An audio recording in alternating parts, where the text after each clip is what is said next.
Ryan, you've covered Connor McDavid his entire NHL career. He's a guy who doesn't give away too much on the record and in front of the cameras.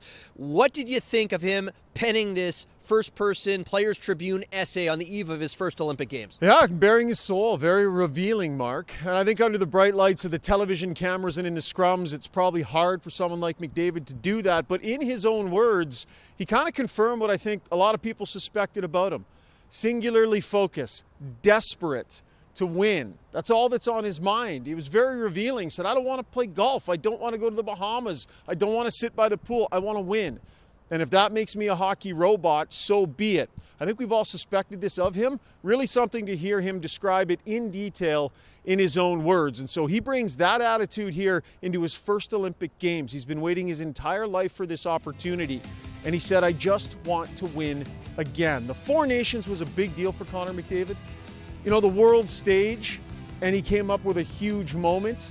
Legacy is something that matters to him. Nobody knows more than Connor McDavid what an Olympic tournament means to a player of his caliber's legacy. Yeah, he wrote about how much that Four Nations win meant because it had been 8 years since he had the World Championship gold. And just from the Leafs' perspective, I got to feel like Austin Matthews has that burning desire even more to win because he didn't have a World Championship gold medal on his resume. He did win a couple of gold medals during his junior days. But, you know, we spoke to him. Matthews held a Olympics-only media session before heading to the Olympics in Toronto. He talked about, you know, how the 1980 Olympics, that gold medal for the U.S. at Lake Placid, he says he always gets chills watching the Miracle movie. You know, not the highlights of the games, but the movie. And a lot of, I think, American players can relate to that. He talked about how during the 2014 games he was late to his post-lunch school class because he were caught up watching the shootout between the U.S. and Russia. And this has just got to mean so much to him, the chance to be part of that next wave of Americans and be part of the winners. And, you know, Leon Draisaitl, Team Germany, unlike Canada and the U.S., there maybe the expectations aren't high, but what do you think this is going to be like for Leon Draisaitl? Yeah, this is a big deal for Leon Draisaitl. He has a lot of pride in coming from Germany, and the opportunity to represent his country in Olympics, not something he's had a chance to do, obviously. He's done it at several World Championships and some World Juniors, but I think this is huge for Leon Draisaitl. He's going to be the leader of this team.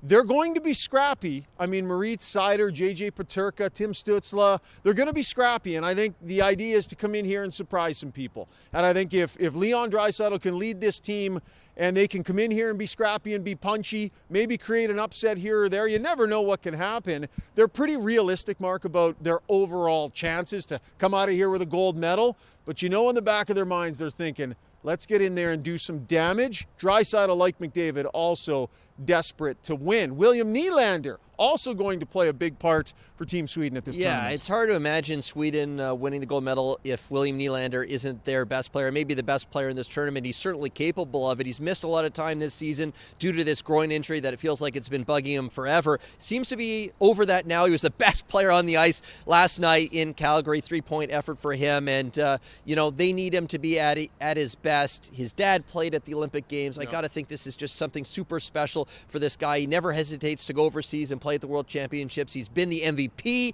at a World Championship, helped Sweden win a gold medal, and he's got to come up big for Sweden if they are going to go far in this Olympic tournament. All right, Ryan, it's Leafs Oilers game day. Are you ready to stay up to 2:30 a.m. here and watch that with me, the Troy Stecher revenge game? Yes. You bring the Peronis and I'll bring the pizza, and Leafs Oilers tonight, Mark.